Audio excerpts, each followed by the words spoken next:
दोस्तों, मैं doctor Kailash Goyal, acupressure therapist एवं हैप्पी लाइफ मोटिवेटर, आपका अपने इस वीडियो चैनल में स्वागत करता हूं। मेरे इस वीडियो चैनल का आज का विषय होगा आज का युवा और गीता रहस्य।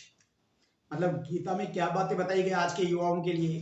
अर्जुन और कृष्ण उस समय युद्ध के मैदान में जब आ चुके थे, तो अर्जुन जब युद्ध करने प्रारंभ करने को तत्पर था, उसी समय अर्जुन के मन में पता नहीं क्यों इस तरह के भाव आए, मोह माया के भाव आए कि वो युद्ध करने के स्थान पर युद्ध से पीछे हटने लगा। युद्ध से पीछे हटने लगा तो श्री कृष्ण ने उसकी स्थिति देखी, तो कृष्ण भी बड़े स्तब्ध रह गए कि ये अचानक ये क्या हो गया। उसी बारे में आज चर्चा करेंगे कि अर्जुन उस समय किस स्थिति से गुजर रहा था। आज उस बारे में थोड़ी चर्चा करेंगे और आज के मानव से उसकी कल्पना करेंगे। आज के जो युवा की स्थिति है उसके बारे में चर्चा करेंगे। सफेद घोड़ों से युक्त श्री कृष्ण रथ चला रहे थे, अर्जुन रथ के पीछे बैठे हुए थे और शंख भेदी गर्जना हो चुकी थी। युद्ध प्रारंभ हो चुका था। श्री कृष्ण ने 5 जने बजाया, अर्जुन ने देवदत्त शंख बजाया, भीम ने पौंड्र नामक शंख बजाया और युधिष्ठिर ने अनंत विजय, नकुल ने सुघोष और सहदेव ने मणिपुष्पक शंख बजाकर युद्ध के लिए शुरुआत प्रारंभ कर दी। जब युद्ध प्रारंभ होने ही वाला था, तो अर्जुन ने श्री कृष्ण को कहा कि हे महाभाव, मुझे युद्ध करने से पहले मैं चाहता हूं कि मैं इन सेनाओं को देखूं, मुझे किन किन के साथ युद्ध करना है। इस युधिष्ठिर की सेनाओं में तो हम सब हैं, लेकिन मेरे सामने कौन कौन से राजा लोग हैं, कौन कौन से वीर सामने खड़े हैं जिनसे मुझे युद्ध करना है, कौन कौन दुष्ट दुर्योधन के पक्ष में आए राजा लोग आए हैं, मैं उन सबको देखना चाहता हूँ। तो मुझे सेनाओं के बीच में ले चले मेरे रथ को, ताकि मैं इनको अवलोकन कर सकूँ युद्ध से पहले। तो मुझे किन किन को मारना है, किन किन से मुझे युद्ध करना है। कृष्ण ने उसकी बात सुनकर उसकी भावनाओं को सम्मान देते हुए रथ को मध्य में ले गए, ऐसी जगह ले गए जहां भीष्म और द्रोणाचार्य जैसे महारथी थे और बड़े बड़े शूरवीर थे।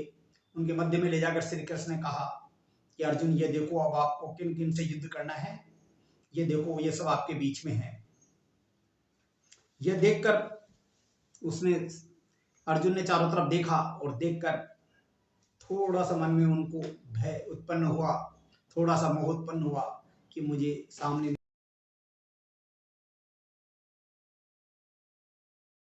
चाचा हैं, ताऊ हैं, दादा हैं, दादी, पड़पोते हैं, पोते हैं, ससुर हैं, उनके रिश्तेदार हैं, बड़े बड़े महारथी हैं, मतलब मेरे गुरु हैं, गुरुजन हैं, गुरुजनों के पुत्र हैं। मुझे इन सबसे युद्ध करना पड़ेगा जिनके मैं हमेशा चरण छूते आया हूँ। तो ये देखकर वो दंग रह गया कि दुष्ट दुर्योधन के साथ देने वाले बहुत से सूरवीर राजा हैं और मेरे लिए सम्मानी है, मुझे उन सबसे युद्ध करना पड़ेगा। यह देखकर अर्जुन की स्थिति यह हो गई। यह देखकर वो मन में एक तरह से विचलित हो गया।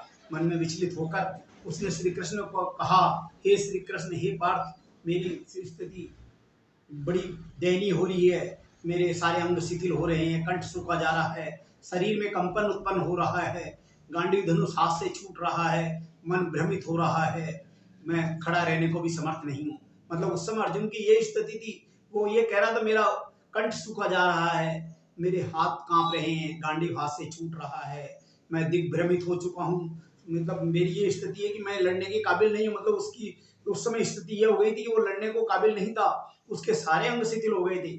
मतलब इतनी कमजोरी आ चुकी थी उसमें मानसिक रूप से कि वो तो कह रहे मैं खड़े होने में भी समर्थ नहीं हूँ, युद्ध कहाँ करूंगा। यह देखकर श्री कृष्ण को बड़ी ठेस पहुंची। श्री कृष्ण कभी कल्पना भी नहीं कर सकते थे कि युद्ध के मैदान में जिस अर्जुन का वो साथ दे रहे, वो अर्जुन इस तरह कायरों की भांति युद्ध से पीछे भागने लगेगा।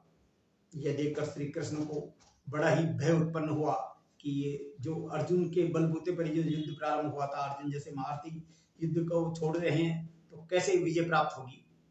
तो अर्जुन ने उसको समझाने की चेष्टा की कि हे पार्थ, ये तुम क्या कर रहे हो, देखो तो सही क्या स्थिति है।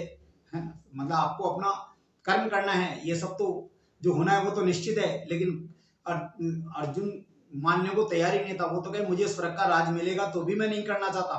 तो उस समय अर्जुन की जो स्थिति थी, मतलब उसके अंदर जो अवगुण आ चुके थे, मतलब वो किन कारणों से ग्रसित था, मैं आज उसी पर चर्चा करेंगे।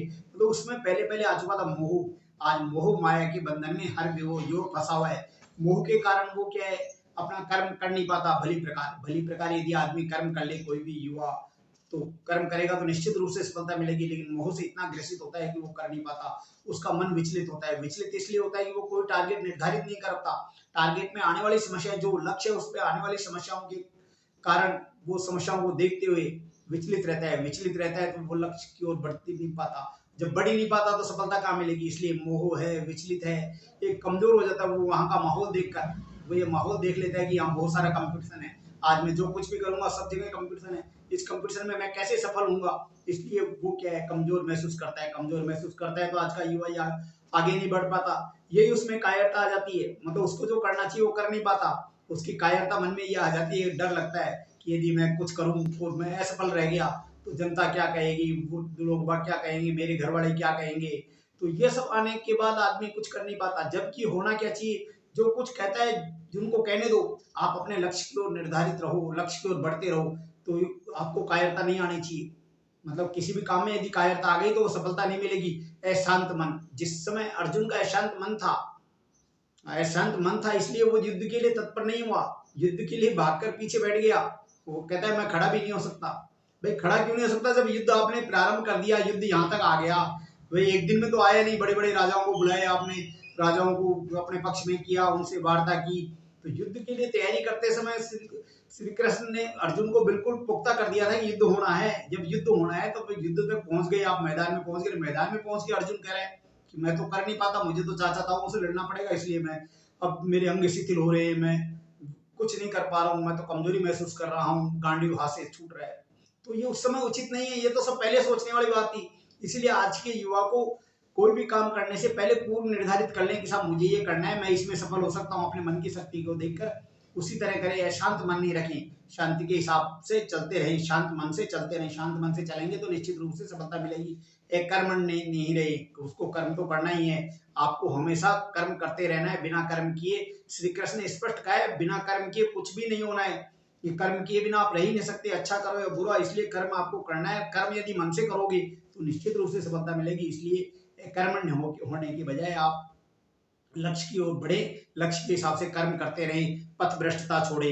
पथ जो भ्रष्ट हो गए आप, क्योंकि आपने जो निर्धारित कर लिया लक्ष्य, आप उस लक्ष्य की ओर एक बार चल गए और फिर बाद में थोड़ा सा चल के आगे वापस पीछे मुड़ोगे।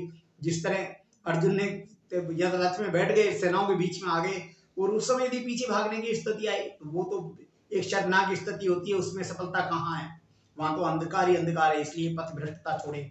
तो आज के युवाओं को मेरा कहना है, ये मोह से बिल्कुल दूर रहे, मन को विचलन से रोके, मन विचलित न होने दे। क्यों, मन विचलित होगा तो आपका सब कुछ खत्म कर देगा। मन में कायरता नहीं आने दे।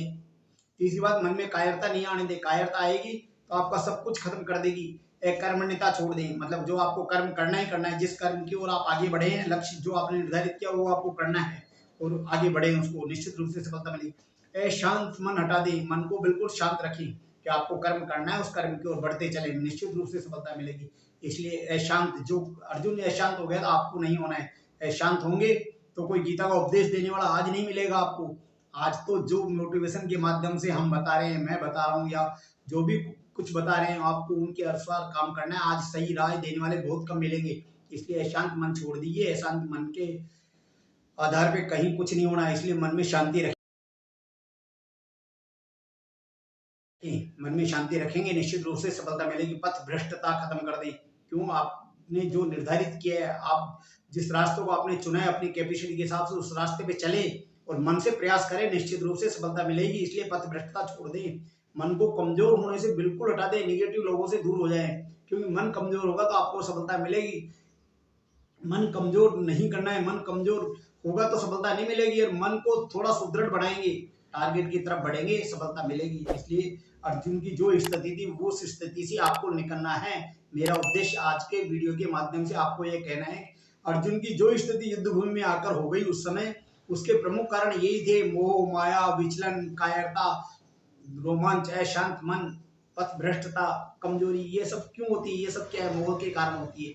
चारों तरफ आप देखो, मोह लगे, आपको डर लगे, आपको रिजल्ट देखकर आपको लगे कि रिजल्ट अपोजिट हो जाएगा तो क्या होगा। अरे कुछ भी हो, आपको कर्म करना है, आप कर्म की ओर बढ़िए। इसलिए कर्म की ओर बढ़ेंगे, सफलता मिलेगी। श्री कृष्ण का भी ये कहना है, आप अपना कर्म करो, फल की ओर मत जाए, कर्म करते रहें। इसलिए मेरा ये कहना है, सब जो चीजें मैंने बताई उन सब चीजों से दूर रहो, उन सब निगेटिव पॉइंट से दूर रहें, नेगेटिव पॉइंट से दूर रहकर अपने लक्ष्य की ओर बढ़े, निश्चित रूप से सफलता मिलेगी। इसी के साथ धन्यवाद। जय हिंद।